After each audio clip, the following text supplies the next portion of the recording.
नमस्कार साथियों, आप लोगों का फिर से स्वागत है हमारे YouTube channel Eklavya Sahu GK पर। दोस्तों, आज की इस वीडियो में देखेंगे 30 महत्वपूर्ण प्रश्न जो छत्तीसगढ़ के इतिहास से संबंधित है।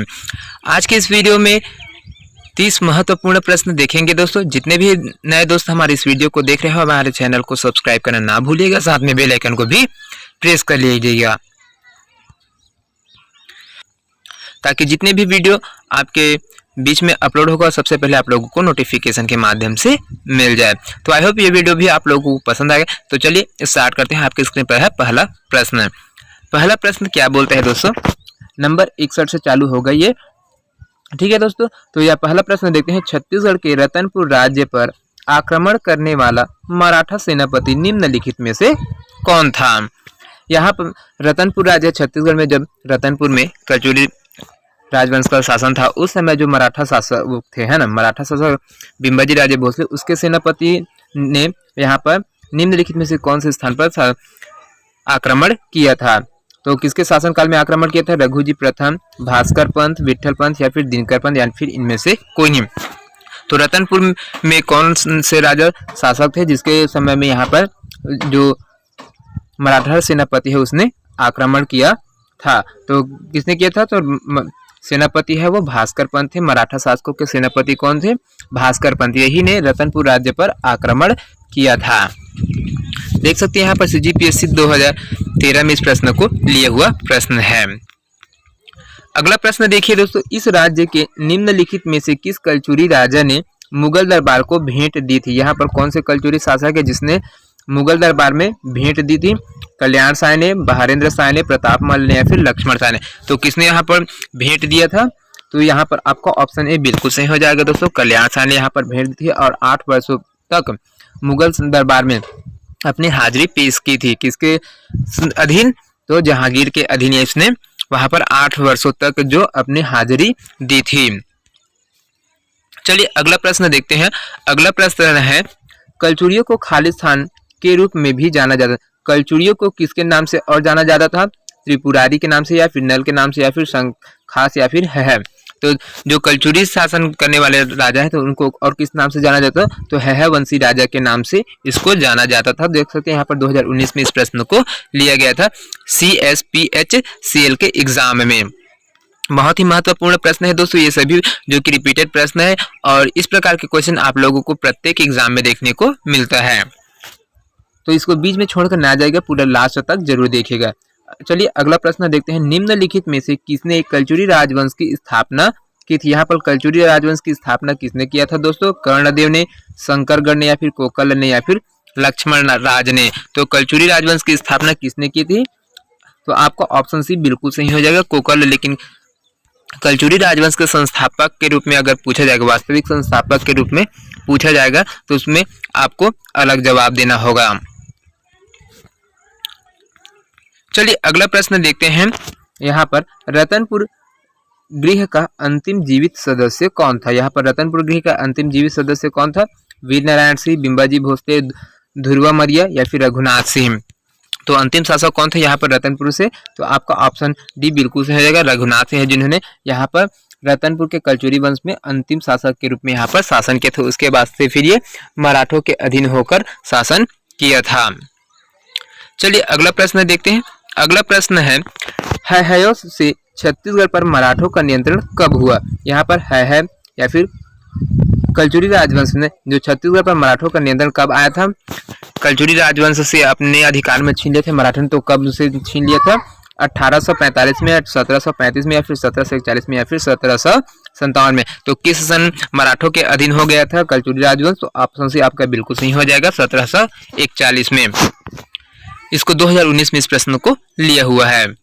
चलिए अगला प्रश्न देखते हैं दोस्तों। अगला प्रश्न क्या बोलते हैं, राजा रत्नदेव ने रतनपुर की स्थापना कब की थी? यहाँ पर रतनपुर शहर की स्थापना राजा रत्नदेव ने किया था, तो वो कौन से सन में किया था ये चीज बताना है आपको। 1225 ईस्वी में, 1175 ईस्वी में, 850 ईस्वी में या फिर 1050 ईस्वी में। तो रतनपुर राज्य की स्थापना कब हुई थी? तो आपका ऑप्शन डी बिल्कुल सही हो जाएगा दोस्तों, 1050 ईस्वी में रत्नदेव के द्वारा किया गया था। 2019 में इस प्रश्न को लिया हुआ है।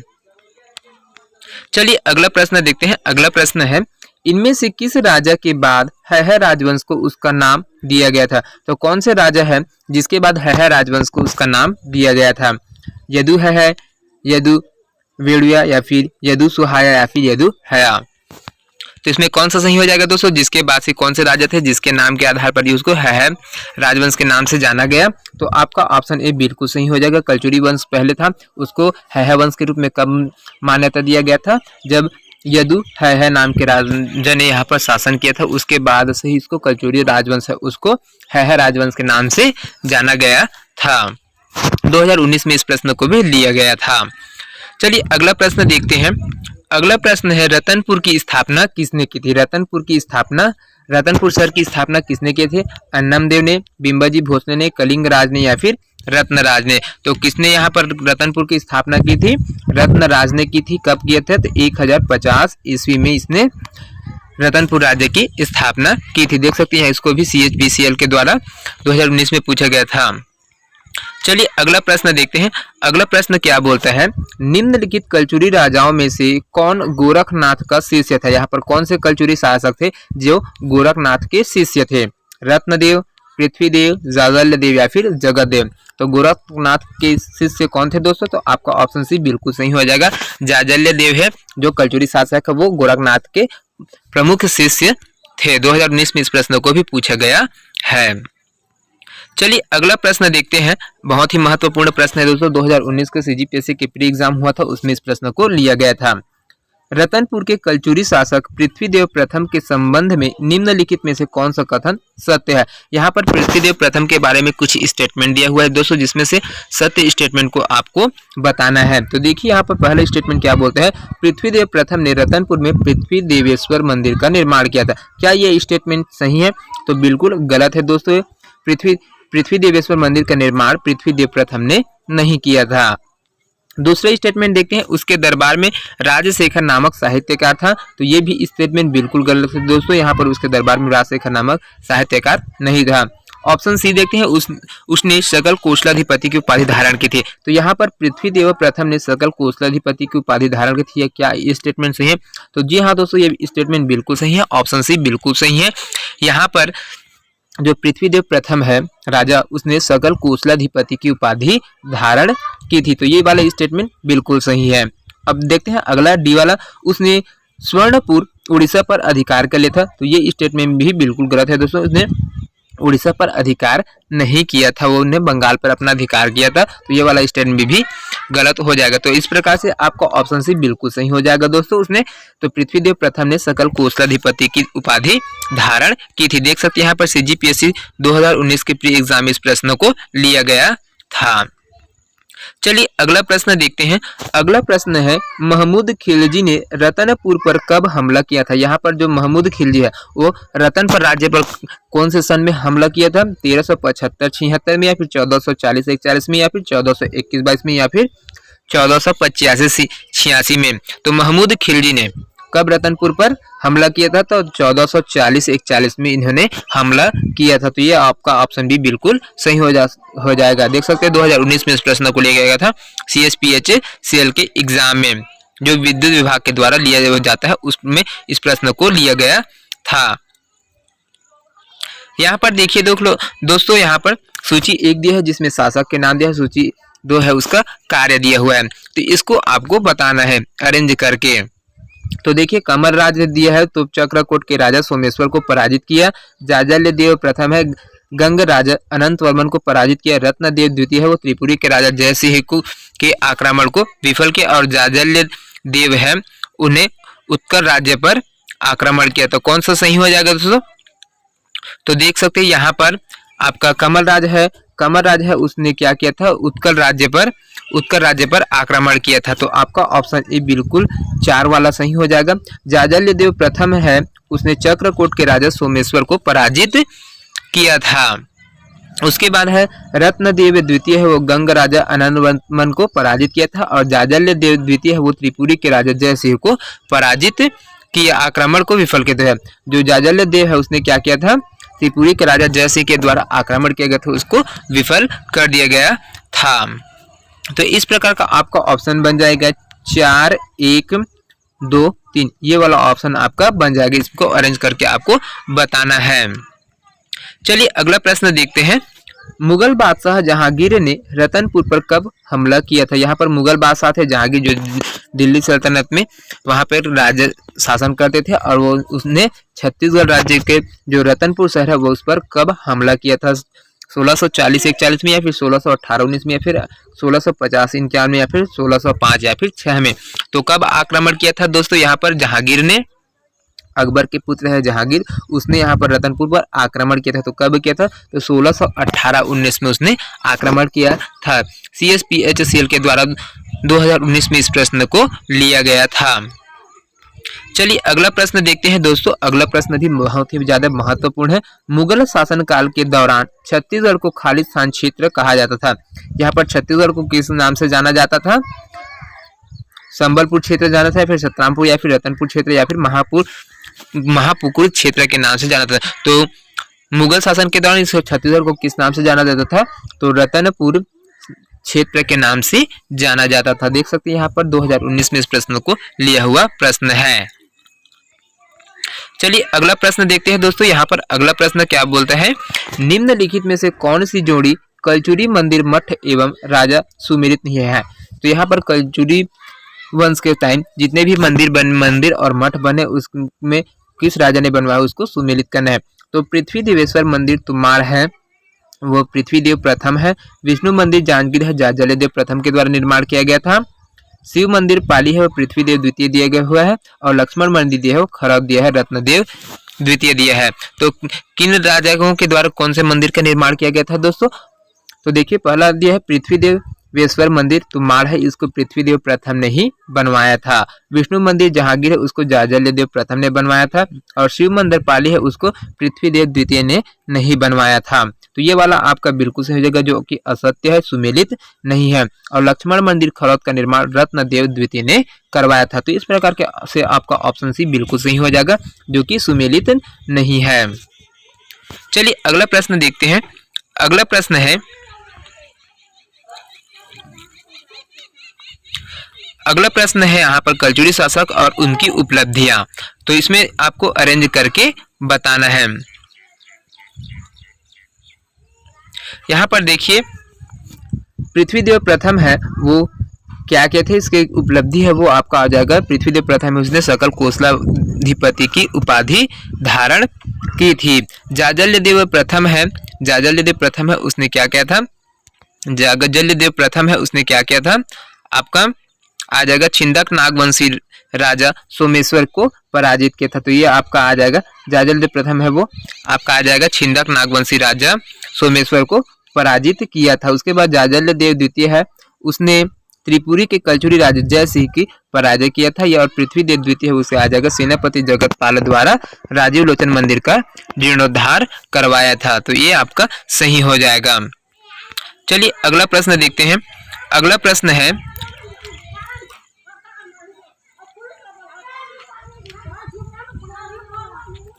सूची 1 है और सूची 2 को आपको सुमेलित करना है। तो देखिए यहाँ पर सूची 1 है और सूची 2 है, उसको सुमेलित करना है। तो पहला दिया है कलिंगराज, दूसरा है मुगल दरबार में उपस्थित हुए जाजल्य देव प्रथम है। जाजल्य देव प्रथम है, उसने मराठा सेना के समक्ष आत्मसमर्पण किया और कल्याण से है तुमाड़ को राजधानी बनाया। और रघुनाथ सिंह है, वो बस्तर के सोमेश्वर देव को तो इसको सुमेलित करना है। तो किस प्रकार से इसको सुमेलित कर पाएंगे? कलिंग राज है, उसने क्या कार्य किया था? तो तुमाड़ को राजधानी बनाने का कार्य किया था। कलिंग राज है, उसने तुमाड़ को अपना राजधानी प्रथम राजधानी बनाया था। जाजल्य देव प्रथम है, उसने बस्तर के सोमेश्वर देव को पराजित किया था।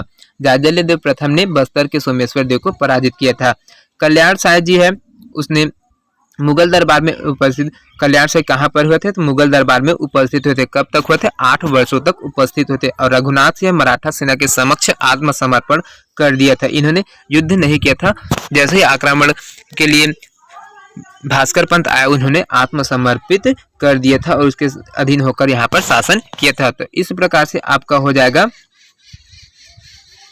3, 4, 1, 2, 3, 4, 1, 2 आपका आंसर हो जाएगा। चलिए अगला प्रश्न देखते हैं दोस्तों। अगला प्रश्न क्या बोलता है?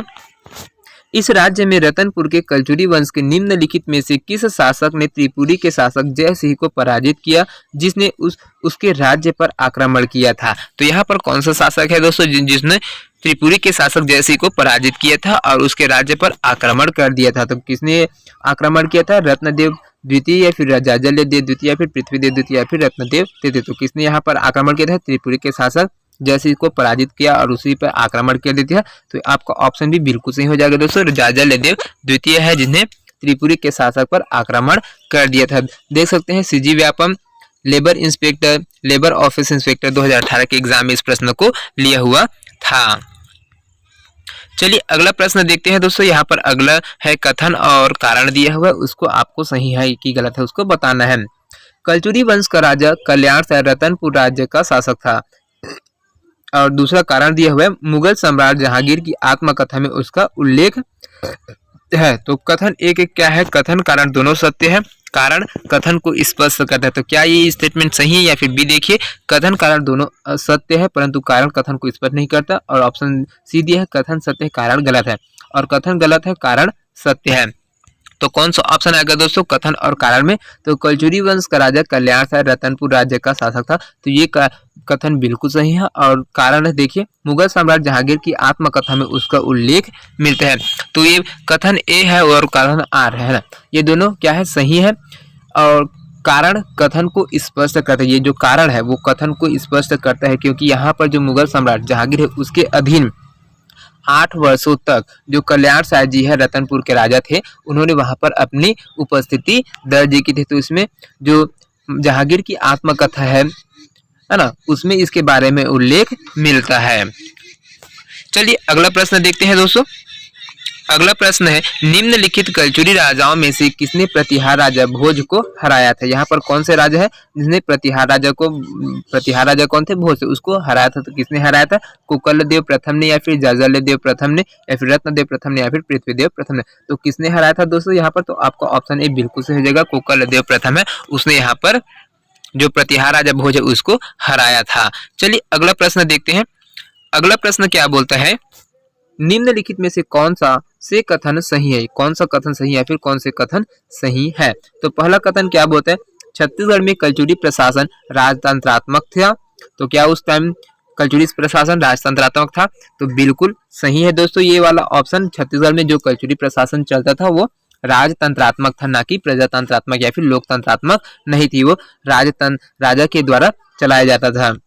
दूसरा देखिए, प्रशासन में राजा को अमात्यों की सहायता प्राप्त थी। तो ये भी बिल्कुल सही है दोस्तों आपका द्वारा, क्योंकि जो प्रशासन करते थे उस टाइम राजाओं को अमात्यों की सहायता मिलती थी या फिर प्राप्त होती थी। और तीसरे स्टेटमेंट देखिए तो दोस्तों, गांव के प्रशासन का प्रमुख प्रधान होता था। तो गांव के प्रशासन का प्रमुख प्रधान नहीं होता, वहाँ पर गौटिया होता है। तो ये वाला स्टेटमेंट आपका बिल्कुल गलत हो जाएगा।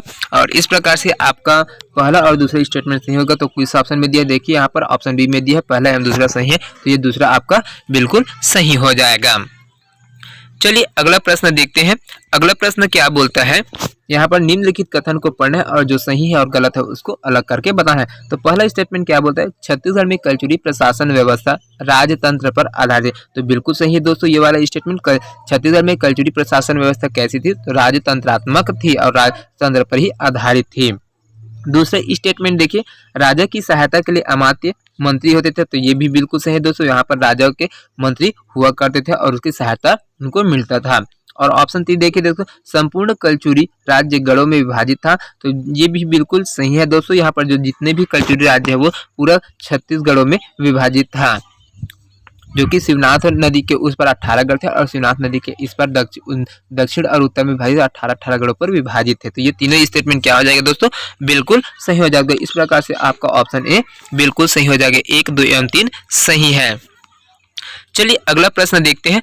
अगला प्रश्न क्या बोलता है, अगला प्रश्न है कथन और कारण, कथन वाला है। तो इसको भी देखने हैं कौन कौन से कथन सही है उसको आपको बताना है। तो कलचुरी प्रशासन में राजा के अधिकार सीमित थे। तो ये स्टेटमेंट सही है कि गलत है दोस्तों? तो ये वाला बिल्कुल गलत है। दूसरा देखिए, प्रशासन के विभागों का दायित्व अमात्य मंडल के सदस्यों पर होता था। तो ये वाला स्टेटमेंट बिल्कुल सही है दोस्तों। और तीसरा देखिए, राज्य गढ़ों में विभाजित था, प्रत्येक गढ़ में 84 ग्राम होते थे।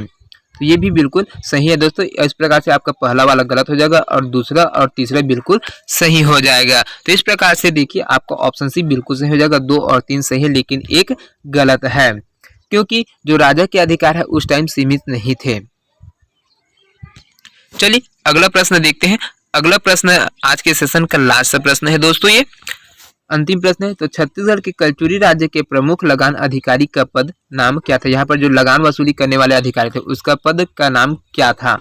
महाबलाधिकृत या फिर अक्षपटलिक या फिर महाप्रमात या फिर राजस्व सचिव। तो क्या बोला जाता था उस टाइम कलचुरी शासन व्यवस्था के टाइम जो लगान वसूली करने वाले अधिकारी थे उसको क्या बोला जाता था? तो आपका ऑप्शन सी बिल्कुल सही हो जाएगा, महाप्रमात बोला जाता था। तो दोस्तों ये 30 प्रश्न आप लोगों को कैसा लगा हमें कमेंट करके बताइएगा, और आपको इसमें से कितने प्रश्न मालूम थे ये भी हमें कमेंट करके बताइएगा। वीडियो अच्छा लगा होगा तो ज़्यादा से ज़्यादा लोगों तक अपने इस वीडियो को शेयर करना और हमारे चैनल को सब्सक्राइब करना, साथ में एक लाइक कर भी देना। तो मिलते हैं दोस्तों नेक्स्ट वीडियो में, तब तक के अलविदा। जय हिंद, जय Chhattisgarh. Thank you so much दोस्तों।